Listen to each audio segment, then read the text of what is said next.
Exam की date पास आती है, आप लोगों के दिमाग में कुछ क्वेश्चन आना शुरू हो जाते हैं। पहला कि सर अच्छे मार्क्स के लिए कितनी यूनिट पढ़ना कंपलसरी है, मतलब मिनिमम इनपुट में मुझे मैक्सिमम आउटपुट मिले। कुछ बच्चे क्वेश्चन पूछते हैं कि सर आपने जो यूनिट बताई है इसमें से भी इम्पोर्टेंट जो यूनिट है वो कौन सी है। कुछ बच्चे पूछते हैं कि सर आपने जो इम्पोर्टेंट यूनिट बताई है इसमें से भी इम्पोर्टेंट टॉपिक कौन से हैं। तो वो सारी चीजें लेकर के आए हैं। कुल मिला के पहले सब्जेक्ट और उसके पेपर के पैटर्न को समझना जरूरी है। अगर हम इस सब्जेक्ट की बात करें, इलेक्ट्रॉनिक डिवाइस की बात करें, तो इसके पेपर को बैलेंस्ड तरीके से अगर हम समझना चाहें तो इसे 3 कैटेगरी में समझा जा सकता है। पहला है हमारे पास थ्योरेटिकल, यानी कि एग्जाम में आपसे थ्योरेटिकल क्वेश्चन पूछे जा सकते हैं, आपसे क्रिटिकल डेरिवेशंस पूछे जा सकते हैं, क्योंकि हमारा जो इलेक्ट्रॉनिक डिवाइस है बहुत ही बैलेंस्ड सब्जेक्ट है। इसमें थ्योरी भी है, डेरिवेशन भी है और न्यूमेरिकल भी है। क्यों? क्योंकि अगर थ्योरी के साथ अगर क्रिटिकल डेरिवेशंस को अगर मर्ज कर दिया जाए तो ऑटोमेटिकली एक संभावना को ये बनाता है जो है न्यूमेरिकल, क्योंकि अगर डेरिवेशंस है तो उसमें न्यूमेरिकल भी होंगे। तो इस चीज से हम मना नहीं कर सकते, ये भी हमें समझने की जरूरत है। ठीक है, अब एक एक यूनिट को उठाते हैं और उसमें से जो इंपॉर्टेंट टॉपिक्स हैं उनको हम लेकर के चलते हैं। ठीक है, चलो। तो जो हमारी यूनिट है वो है सेमीकंडक्टर मटेरियल एंड प्रॉपर्टी। ये पहली यूनिट है। इसमें से जो इंपॉर्टेंट टॉपिक जो बनते हैं वो बनता है एक तो टाइप ऑफ सेमीकंडक्टर क्या होते हैं, ठीक है। उसके बाद आता है हमारे पास energy band in intrinsic and extrinsic semiconductor.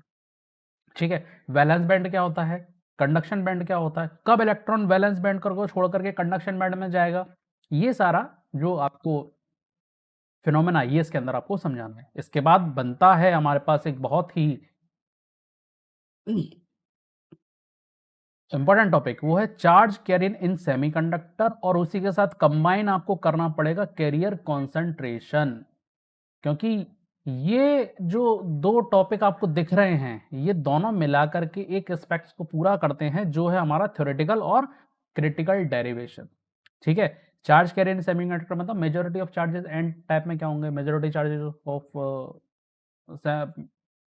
Charges in P type क्या होंगे और उनका कॉन्सेंट्रेशन क्या होगा। तो ये कहानी इंट्रिंसिक से चालू होती है कि इंट्रिंसिक सेमीकंडक्टर में आपका जो डेंसिटी है इलेक्ट्रॉन्स की वो क्या है और होल्स की डेंसिटी ये क्या है। सेम ऐसे ही एक्सट्रिंसिक सेमीकंडक्टर में इलेक्ट्रॉन की डेंसिटी क्या है और होल्स की डेंसिटी इसमें क्या होगी। तो ये पूरा का पूरा थ्योरेटिकल भी है और उसका पूरा एक डेरिवेशन भी है। ठीक है, तो ये नहीं छोड़ना है क्योंकि ये दोनों चीजें इसके अंदर मर्ज है, थ्योरी भी है और ये दोनों मिलाकर के क्रिटिकल डेरिवेशन को भी बनाते हैं। ठीक है, इसके बाद आता है हमारा ब्रेकडाउन मैकेनिज्म। इस ब्रेकडाउन मैकेनिज्म में आपको पढ़ना है एवलांच ब्रेकडाउन और जीना ब्रेकडाउन। ठीक है, तो ये सारी चीजें इसके अंदर आपको एक्सप्लेन करना है। तो ये कुछ टॉपिक हो गए। हाँ, इसमें अगर आप जंक्शन प्रॉपर्टी को और अगर आप इसमें आप इन्वॉल्व कर लें तो ये आप इसमें इन्वॉल्व कर सकते हैं कहानी के लिए। तो ये हमारे कुछ इंपॉर्टेंट टॉपिक हो गए इस फर्स्ट यूनिट के लिए। अच्छा, इसके अलावा कुछ और भी बच रहा है और वो है स्पेशल डायोड्स। तो साहब इसको बिल्कुल भी नहीं छोड़ना, स्पेशल डायोड्स को बिल्कुल भी नहीं छोड़ना। जितने इसके अंदर डायोड दिए सारे के सारे पढ़ने, कोई से भी आ जाएगा इसमें से। ठीक है, तो ये क्लियर हो गई यहाँ तक बात। ठीक है, अब हम आते हैं सेकेंड यूनिट पर कि सेकेंड यूनिट में से हमें क्या क्या पढ़ना है और उसके अंदर क्या क्या पढ़ना है। ठीक है, तो पहला है हमारे पास थ्योरेटिकल में आइडियल एंड प्रैक्टिकल डायोड। इसका कंपैरिजन आपसे पूछा जा सकता है कि आइडियल और प्रैक्टिकल डायोड में कंपैरिजन क्या है। तो उसके अंदर रायता नहीं फैलाना है, इसमें आपको जो टेक्निकल पैरामीटर्स हैं दोनों के वो आपको डिस्कस करना है। ठीक है, फिर आ जाता है हमारे पास क्लिपर एंड क्लैंपर, ये यूनिट सॉरी ये टॉपिक। ठीक है, क्लिपर एंड क्लैंपर, इसमें आपको क्या क्या पढ़ना है, सीरीज क्लिपर पढ़ना है, ठीक है, पैरेलल क्लिपर पढ़ना है और बायस्ड क्लिपर पढ़ना है। मैं इसको एसपीबी से डिनोट कर देता हूँ, एस सीरीज, पी पैरेलल और बी बायस्ड क्लिपर। जिसमें बायस्ड क्लिपर मतलब उसमें बैटरी लगा दी तो कैसे ये काम करेगा। इसमें किया क्या जाता है भाई, क्लिपर में करना कुछ नहीं है, आपको एक सिग्नल दिया जाएगा और वो सिग्नल क्लिपर के थ्रू जो आउटपुट मिलेगा वो किस तरह का मिलेगा। जाहिर सी बात है, वर्ड जो बता रहा है क्लिपर मतलब वेवफॉर्म को क्लिप कर देगा। तो ये वेवफॉर्म को क्लिपिंग का जो आपको जो फिनोमेना है वो आपको समझाना पड़ेगा। ठीक है, कि कैसे हो रहा है और उसका सर्किट डायग्राम आपको बना करके बताना पड़ेगा। ऐसे ही क्लैंपर कि कितने अमाउंट से ये वैल्यू क्लैम्प हो रही है, मतलब उसकी वैल्यू बढ़ रही है। क्लैम्पर क्या करता है? सिग्नल को बूस्ट करता है या सिग्नल के लेवल को बढ़ा देता है या कम कर देगा, या पॉजिटिव साइड या फिर नेगेटिव साइड। ऐसे ही यहाँ पर बायस्ड क्लैम्पर भी आता है, ठीक है। क्लैम्पर सीरीज पहला नहीं होते, ये एक ही टाइप में मिलता है हमें क्लैम्पर। हाँ, इसमें बायस्ड आप क्लैम्पर को इसके साथ पढ़ सकते हो, ठीक है। तो ये भी एक इंपॉर्टेंट टॉपिक इसमें बनता है। ये पूरी तरह से थ्योरेटिकल है। अच्छा, अभी हमने न्यूमेरिकल की बात हम बाद में बात करेंगे, न्यूमेरिकल को हम बाद में लेकर के आएंगे, ठीक है। किसमें से किस में न्यूमेरिकल बन सकते हैं। अभी हम केवल किसकी बात करें, थ्योरेटिकल और क्रिटिकल डेरिवेशन किन किन में बन सकते हैं, तो साथ में बताता जाऊंगा, तो आराम से इसको ध्यान रखते जाना। अब इसके बाद बनता है हमारे पास पावर सप्लाई, कुछ भी नहीं छोड़ना, इसमें से कुछ भी नहीं छोड़ना। Critical derivations half wave rectifier में बनता है और फुल वेव रेक्टिफायर में बनता है। इनके पैरामीटर, हाफ वेव रेक्टिफायर के कुछ पैरामीटर होते हैं, जैसे एफिशिएंसी हो गई, रिपल फैक्टर हो गए, ठीक है। तो ये सब आपको ड्राइव करना पड़ेगा, जिसमें एफिशिएंसी तो आपको ड्राइव करना ही करना है, ठीक है। रिपल फैक्टर्स क्या होता है ये बताना पड़ेगा, तो इसमें जो पैरामीटर्स आपको डिफाइन करना है, साथ ही जो एफिशिएंसी का जो डेरिवेशन है वो इसमें आपको बताना है। तो ये एक क्रिटिकल डेरिवेशंस का एक पार्ट बनता है, जिसमें थ्योरी यानी कि इसकी वर्किंग, डायग्राम और उसका डेरिवेशन, ये तीनों साथ में आ जाता है, ठीक है। ये तीनों इसमें साथ में आ जाते हैं। क्लियर है बात? ठीक है। इसके बाद आ जाता है हमारे पास थ्योरेटिकल में voltage regulation using shunt and series regulator आ जाता है, और आ जाता है हमारे पास वोल्टेज रेगुलेशन यूजिंग आईसी। कुछ भी नहीं छोड़ना, ठीक है। इसमें से कुछ भी नहीं छोड़ना, सेकंड यूनिट में से कुछ भी नहीं छोड़ना, ये फुल इंपॉर्टेंट है, ठीक है। अब आते हैं हम अपने थर्ड यूनिट पर कि थर्ड यूनिट में क्या किया जाए। तो भाई थर्ड यूनिट की अगर हम बात करें तो हमें ट्रांजिस्टर पूरा बताना है, कंस्ट्रक्शन, बेसिक ऑपरेशन और करंट कंपोनेंट, मतलब base current, collector current, emitter current, ये सब क्या होते हैं। तो आपको दिख रहा है कि भाई लंबा सा टॉपिक है, भाई छोटा सा है। जब आप ट्रांजिस्टर को पढ़ोगे तो पूरा का पूरा उसी के अंदर कंप्लीट हो जाता है, पूरा का पूरा। ये एक ही टॉपिक है, ये अलग अलग नहीं है, ये एक ही टॉपिक है, ठीक है। अब जब ट्रांजिस्टर को पढ़ेंगे ना तो पूरा कंस्ट्रक्शन, वर्किंग, करंट क्या, मीटर करंट क्या है, कलेक्टर करंट क्या है, बेस करंट क्या है, और उसकी इक्वेशन यानी कि जो हमारी मीटर करंट की जो इक्वेशन है वो कैसे आती है, ये सारा पूरा एक ही टॉपिक बनता है। इसके बाद आ जाता है हमारे पास common base configuration, common collector, common emitter, common collector configuration, इसकी वर्किंग और कैरेक्टरिस्टिक, इनपुट आउटपुट, ये कैरेक्टरिस्टिक इसमें आपको समझाना है। तो ये भी पूरा एक ही टॉपिक है, ये पूरा एक ही है। मतलब इनपुट आउटपुट कैरेक्टरिस्टिक किसकी, कॉमन बेस की। इनपुट आउटपुट कैरेक्टरिस्टिक किसकी, कॉमन एमीटर की। Input output characteristic common collector की। तो इस तरह से ये टॉपिक आपका पूरा चलेगा, ठीक है। इसके बाद Early effect and region of operation, active cut off and saturation region, ठीक है। ये आप कॉमन बेस, कॉमन एमीटर, इसमें आप इसको डिस्कस कर सकते हैं। अलग से क्वेश्चन आ गया तो कोई बात नहीं, एक कोई कॉमन बेस को ले लेना, इसमें आप इसको डिस्कस करते हैं। जब आप कॉमन बेस पढ़ेंगे तो मोड भी इसी के साथ ऑटोमेटिकली इसके साथ अटैच हो जाते हैं कि common base configuration, common ammeter का कॉन्फ़िगरेशन कब एक्टिव मोड में काम करेगा, कब सैचुरेशन मोड में काम करेगा, कब कट ऑफ मोड में काम करेगा। तो ये सब इसी के साथ ही मर्ज हो जाता है। जब पूरा टॉपिक पढ़ेंगे ना, ये पूरा का पूरा एक ही उसमें आ जाता है, ठीक है। इसके बाद एबर्ट्स मोल मॉडल, ठीक है। एंड देन आता है हमारे पास circuit analysis, various biasing method, fixed bias, self bias, voltage divider bias, collector to base bias, और फिर इसके साथ आता है ये लोड लाइन एनालिसिस। तो यहां से लेकर के ये पूरा आपको करना है। अच्छा, ट्रांजिस्टर ऐसा स्विच कर सकते हो, पर मैं यहां तक इसे रेफर करूंगा अगर आप इंपॉर्टेंट टॉपिक की बात कर रहे हैं, तो यहां से लेकर यहां तक, ठीक है। तो मैं इस पूरे की बात करूंगा। अब आते हैं इसमें क्रिटिकल डेरिवेशन। तो भैया ये जो ट्रांजिट वाली यूनिट है ना, ये दोनों को मर्ज करके चलती है, थ्योरी भी आएगी और क्रिटिकल डेरिवेशन भी आएगा। जैसे डेरिवेशन की अगर हम बात करें तो कॉमन बेस, कॉमन एमीटर में रिलेशन, ठीक है। कौन से, करंट कंपोनेंट में रिलेशन कैसे निकाला जाता है, इसका एम्पलीफिकेशन फैक्टर और कॉमन एमीटर जो कॉन्फ़िगरेशन है उसका एम्पलीफिकेशन फैक्टर, साथ ही साथ कॉमन कलेक्टर का एम्पलीफिकेशन फैक्टर, इनमें क्या रिलेशन है ये पूछ लिया जाता है और ये बनता भी है, ठीक है। इसके बाद आ जाता है हमारे पास बाइजिंग मेथड में फिक्स्ड बायस, इसमें ऑपरेटिंग पॉइंट आईसी और वीसीई, आईसी और वीसीई, ये कैसे निकाला जाता है ये भी डेरिवेशन के माध्यम से बताया जाता है, ठीक है। तो ये 100% क्रिटिकल डेरिवेशन और थ्योरेटिकल एस्पेक्ट में आता है, ठीक है। तो ये आपको इसका पूरा डेरिवेशन करना पड़ेगा कि आईसी कैसे निकालेंगे और वीसी कैसे निकालेंगे। क्लियर बात हो गई। ऐसे ही load line analysis, load analysis आपको डिफाइन करेगा कि भाई ऑपरेटिंग पॉइंट यानी कि आईसी और वीसी है क्या, ठीक है, और किस तरह से इस ऑपरेटिंग पॉइंट को आप cut off mode, saturation mode और active mode, active, cut off और सैचुरेशन तीनों के साथ कैसे रिलेट कर सकते हो, ठीक है। तो ये चीज़ बात समझ में आ गई। तो इसमें दोनों आ जाता है, डीसी और आरसी एनालिसिस दोनों आ जाता है, और साथ में ऑपरेटिंग पॉइंट आ ही रहा है, stabilization and thermal runaway, ठीक है। क्योंकि अब अच्छा, इस टॉपिक को थोड़ा समझना है, stabilization and thermal runaway. तो जो बायस स्टेबलाइजेशन है, मतलब जो हमने fixed bias, self bias, divider bias और कलेक्टर टू बेस बायस अपन ने पढ़ा, तो इसकी स्टेबिलिटी को आप किस तरह से कैलकुलेट करोगे, इसमें आता है स्टेबिलिटी फैक्टर, वो निकाला जाता है। तो ये भी क्रिटिकल डेरिवेशन की कैटेगरी में आता है, ठीक है। बात समझ में आ गई। यानी कि हमने ये वाला जो सेक्शन बनाया है, ये पूरा का पूरा क्रिटिकल डेरिवेशन की कैटेगरी का है, इसे छोड़ना मत, क्योंकि ये आपको नंबर दिलवा भी सकता है और आपके नंबर डुबा भी सकता है। आपने उसको छोड़ दिया तो डेफिनेटली अगर इसमें से कोई क्वेश्चन आया वो आप नहीं बना पाओगे, नंबर डूब जाएंगे। और आपने इसको पढ़ लिया तो डेफिनेटली इसमें से कोई सा भी क्वेश्चन आए वो आपसे बनेगा ही बनेगा, क्योंकि डेरिवेशन प्रैक्टिस मांगता है और आपने इसकी प्रैक्टिस कर ली है तो आपके हाथ से जाने वाला नहीं है। इतनी बात क्लियर हो गई, ठीक है। अब आते हैं हम स्मॉल सिग्नल एनालिसिस यानी कि यूनिट 4। ये पूरी की पूरी जो है वो क्रिटिकल डेरिवेशन वाली यूनिट है, पूरी क्रिटिकल डेरिवेशन है, ठीक है। अब एक एक करके चलते हैं कहाँ कहाँ आपको ये डेरिवेशन आपको मिलेंगे।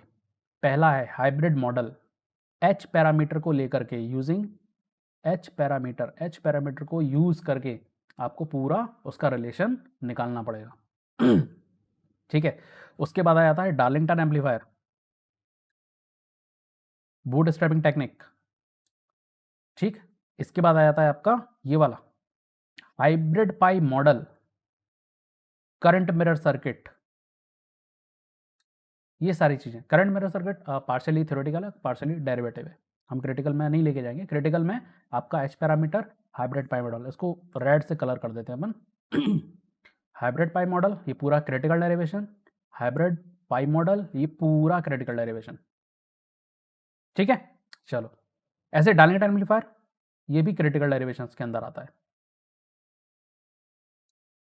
अब आ जाता है अपना large signal analysis of power amplifier, large signal analysis and power amplifier. आप इसे लो या मत लो, पर पावर एम्पलीफायर में से आपको कुछ भी नहीं छोड़ना, इतने में से कुछ भी नहीं छोड़ना। तो जो फोर्थ यूनिट है वो क्रिटिकल डेरिवेशन के एक्सपेक्ट से बहुत ज़्यादा इंपॉर्टेंट है। यानी आपको उसको मैथमेटिकली आपको उसको प्रैक्टिस करना पड़ेगा, जैसे मैथमेटिक्स की प्रैक्टिस करते हैं ना, ऐसे इसके डेरिवेशन की आपको प्रैक्टिस करना पड़ेगी। कर ली ना, इसमें से कोई भी क्वेश्चन आपका बाहर नहीं आने वाला, मतलब छूटेगा नहीं आपके हाथ से, वो बन जाएगा, ठीक है। क्लियर हो गई। अब आते हैं भैया हम 5वीं यूनिट पर। 5वीं यूनिट बड़े आराम की यूनिट है, थ्योरी है इसके अंदर, अच्छी खासी थ्योरी है, डेरिवेशन भी है, बताते हैं। JFET, construction, N channel, P channel, ठीक है। क्या दोनों पढ़ लें? अरे नहीं भैया, एक पढ़ लो, चाहे एन पढ़ लो चाहे पी पढ़ लो, बाकी क्या करना, कंप्लीमेंट कर देना। जैसे पढ़ा ना अपन ने, ए का कंप्लीमेंट क्या होता है, ए का कंप्लीमेंट क्या होता है, ए का कंप्लीमेंट होता है ए बार, उल्टा कर देना है बस। यानी कि एन में की जो वर्किंग है उसको ठीक पी के लिए बना देना है। जैसे एन में जो वर्किंग है वो इलेक्ट्रॉन की वजह से आ रही है, तो पी में होल की वजह से आ रही है। बैटरी पॉजिटिव नेगेटिव तो इधर नेगेटिव पॉजिटिव है। तो आपको अगर आप पूरा का पूरा रिवर्स कर रहे हैं, उसको पूरा का पूरा मिरर बना रहे हैं, तो आपको सारी चीज़ें मिरर बनानी पड़ेंगी। एक पढ़ लो, एक का फिनोमेना समझ लिया, दूसरा अपने आप बन जाएगा, ठीक है। यहाँ पर पूरी ट्रांसफर एंड ड्रेन कैरेक्टरिस्टिक और उसके पैरामीटर्स, ये चीज़, ये पूरा एक ही है, अलग अलग नहीं है, ध्यान रखना, ये एक ही है, ये पूरा एक टॉपिक है। जब इसको पढ़ोगे तो पूरा का पूरा एक ही में चलता आता है। यानी कि जेएफईटी पढ़ा, कंस्ट्रक्शन पढ़ा, वर्किंग पढ़ोगे तो वर्किंग के साथ उसकी कैरेक्टरिस्टिक ऑटोमेटिक आ जाती है, कैरेक्टरिस्टिक बताओगे तो उसके पैरामीटर भी अपने आप आ जाते हैं, ठीक है। अब देख लेना कि उसमें क्वेश्चन पूछने का जो मतलब उसकी क्वेश्चन पूछने की जो भावना है वो क्या है। वो अगर आपसे पूरा पूछना चाहे कि नहीं भाई पूरा पैरामीटर तक बताओ, तो आपको उसमें बताना पड़ेगा। हालांकि ये बहुत टाइम कंज्यूमिंग होगा, एक बहुत बड़ा आंसर बन जाएगा। तो मैं जहाँ तक समझता हूँ आपसे दो कैटेगरी में इस क्वेश्चन को डिवाइड किया जाएगा। पहला बनेगा कि भैया इसकी थ्योरी बताओ, कंस्ट्रक्शन बताओ, वर्किंग बताओ, और उसके जो आउटपुट एंड इनपुट कैरेक्टरिस्टिक है ये बताओ। और दूसरा बनेगा भैया इसके पैरामीटर बताओ, ठीक है। ये बन सकते हैं, कॉम्बिनेशन भी बन सकता है और एक ही क्वेश्चन बन सकता है, अलग अलग क्वेश्चन के दो फॉर्म इसके बन सकते हैं, ठीक है। अब आ जाता है क्रिटिकल डेरिवेशन में भैया ये, इसे तो ग्रीन से लेके चलेंगे, equivalent model and voltage gain analysis of FET in common gate, CG मतलब common gate, common source and common drain configuration. Common drain configuration ये पूरा क्रिटिकल डेरिवेशन है, पूरा क्रिटिकल डेरिवेशन है, याद रखना है इसको। कोई क्वेश्चन पूछ लिया तो पूरा पूरा डेरिवेशन इसके अंदर आपको करना पड़ेगा। अब वर्किंग, तो enhancement and depletion type MOSFET क्या होता है, ये चीज। यूजेटी एंड थायरिस्टर क्या होता है, यूजेटी का प्रिंसिपल ऑपरेशन क्या होता है, कैरेक्टरिस्टिक क्या होती है, ये थ्योरेटिकल है। प्रिंसिपल क्या होता है, ऑपरेशन क्या होता है, कंस्ट्रक्शन क्या होती है, वर्किंग क्या होती है, पूरी थ्योरेटिकल है। तो यहाँ पर ये जो 5th यूनिट है ये भी आपको पूरा करना ही है, इसमें से आप कुछ भी नहीं छोड़ सकते, क्योंकि छोड़ने लायक कुछ है ही नहीं। क्योंकि जो छोड़ा वो अपने आप में इंपॉर्टेंट है, पेपर उठा के देख लेना, हर एक में से कुछ ना कुछ क्वेश्चन पूछा गया है। ठीक है, ये एक टॉपिक बन सकता है, equivalent model and voltage gain. ये एक बहुत ही भारी भरकम टॉपिक बनता है। ठीक है, तो 5th यूनिट में से कुछ भी नहीं छोड़ना। तो मेरे ख्याल से आपको हर एक यूनिट के इंपॉर्टेंट पॉइंट्स मिल गए होंगे। अब आपको लग रहा होगा सर 5th यूनिट में से आपने सब बोल दिया, 2nd यूनिट में से आपने सब पढ़ने को बोल दिया, तो इसमें से इंपॉर्टेंट क्या बचा, क्योंकि ये सब इंपॉर्टेंट ही है। प्रीवियस ईयर के पेपर उठा करके देखोगे, इसमें से हर एक टॉपिक के ऊपर क्वेश्चन पूछा गया है, इसका मतलब आप इसको छोड़ नहीं सकते। छोड़ रहे हो तो रिस्क ले रहे हो, वो आपके ऊपर है, रिस्क लेना चाहो ले सकते हो। क्लियर? चलो, अब एक क्वेश्चन कि सर मिनिमम इनपुट में मैक्सिमम आउटपुट कैसे मिलेगा, यानी कि कितनी यूनिट हम पढ़ लें कि हमारे मैक्सिमम मार्क्स बन पाए। तो इसके लिए आपको पेपर के पैटर्न को समझना पड़ेगा। पेपर का हमारा जो पैटर्न है वो कैसा है, 8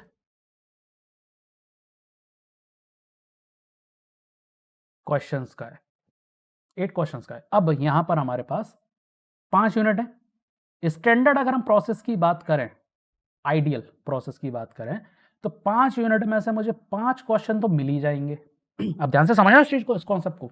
ठीक है, ऐसा जरूरी नहीं है, बट हाँ एक स्टैंडर्ड या फिर एक आइडियल हम पैटर्न की बात करें तो आइडियल पैटर्न ये बोलेगा कि भाई 5 यूनिट है, 5 यूनिट में से 5 क्वेश्चन तो मुझे मिल ही जाएंगे। ठीक है, अब बचे ये 3 क्वेश्चन, 8 चाहिए ना, अब बचे कौन से 3 क्वेश्चन, बस यहीं पर खेल होता है मिनिमम इनपुट और मैक्सिमम आउटपुट का। क्यों? क्योंकि ये जो गैप है, ये गैप आपको बताएगा कि कितनी यूनिट आप पढ़ लें कि आप 8 क्वेश्चन कवर करके ले जाएं। ठीक है, मैं तो बोलूंगा 5 यूनिट पढ़ लो, सब कुछ कवर हो जाएगा आइडियल केस में। ठीक है, बट फिर भी आप चाहते हो कि नहीं सर ज़्यादा पढ़ाई नहीं हो रही। एग्जाम के टाइम पे ऐसा होता है कि बहुत ज़्यादा लोड होता है सारे सब्जेक्ट्स का, तो लगता है कि यार थोड़ा थोड़ा करके कैसे भी करके अपनी नैया पार ले जाए। तो उसके लिए मैं बता रहा हूँ, आपको उसके लिए एटलीस्ट 4.5 यूनिट आप पढ़ करके जाएं। 4.5 यूनिट एटलीस्ट आप पढ़ करके जाएं। 4.5 भी नहीं कर सकते तो कैसे भी करके 4 कर लो, पर ये 4 भाई साहब बिल्कुल भी हिलनी नहीं चाहिए। 4 यूनिट आप जो कर रहे हो ना वो हिलना नहीं चाहिए। ठीक है, बात समझ में आ गई? चलो, न्यूमेरिकल की हमने बात नहीं की, कौन कौन से टॉपिक में न्यूमेरिकल बन सकते हैं। तो मैंने जहाँ पहले ही बात की थी कि जहाँ जहाँ क्रिटिकल डेरिवेशंस बन रहे हैं वहाँ वहाँ न्यूमेरिकल भी आपके बनेंगे। तो एक बार हम फिर से ले लेते हैं न्यूमेरिकल्स के लिए। पहले यूनिट में आपका जो डायोड, जे वाला जो है स्पेशल है हमारे पास, पीएन जंक्शन डायोड। तो यहाँ पर एक पीएन जंक्शन डायोड में आपका एक क्वेश्चन बन सकता है, यानी कि फॉरवर्ड करंट को लेकर के भी, फॉरवर्ड करंट की इक्वेशन है उस पर बेस्ड एक न्यूमेरिकल बन सकता है। ठीक है, यहाँ पर हम लिख देते हैं डायोड पर बेस्ड एक न्यूमेरिकल बन सकता है, पीएन जंक्शन डायोड पर। सेकेंड यूनिट में हर एक पॉइंट पर न्यूमेरिकल बन सकता है। क्लिपर क्लैंपर पे बन सकता है। ठीक है, क्लिपर क्लैंपर पे बन सकता है। Oh wait wait wait wait, मैं थोड़ा सा मिस कर गए। Diode actually ideal and practical diode दूसरे पार्ट का है ना। यहाँ पे आपका जो चार्ज कैरियर कॉन्सेंट्रेशन है इस पे बन सकता है। क्रिटिकल डेरिवेशन कहाँ है इसमें, charge carrier in semiconductor and carrier concentration, इस पे एक न्यूमेरिकल आपका बन सकता है। ठीक है, फिर सेकेंड यूनिट पे जाते हैं तो यहाँ बनेगा पीएन जंक्शन डायोड का। ठीक है, ये बनेगा आपका पीएन जंक्शन डायोड का।